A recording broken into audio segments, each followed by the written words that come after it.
Hey guys, welcome to our channel.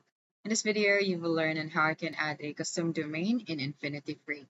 So first is you just have to log into your account, and then after that, before anything else, you must point your domain to InifinityFree's name servers. So you just have to go to your domain provider. For example, you have your Namecheap, GoDaddy, Hostinger, and etc. Okay, and then after that, you just have to wait for 5 to 30 minutes, and sometimes it will take up to 24 hours for propagation.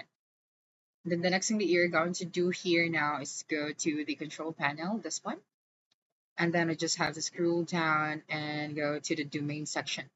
Okay, so here just go to the more account settings and then scroll down and go to the your domains option and then tap on the add on domains. Okay, so once you're done, you just have to enter your custom domain. So right here, and then after that, you just have to set the document root to Infinity Free. Usually autofills it, so you can leave it as your domain.com.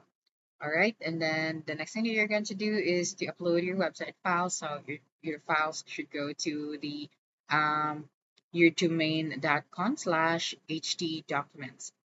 Okay, so you just have to tap it out right here and then take note that you must set your domain's name servers to the following before adding the domain to this system. Okay, so you have this one right here.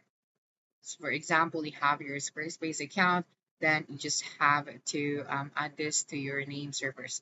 And then here, if you want a new domain instead, then you can check now to see if your preferred top level domain is available. So you can type it out right here. Then after that, you just have to tap on the add domain option. So that's it for this video. If you think this video helped solve your concern, please subscribe, like this video, and leave your comment below.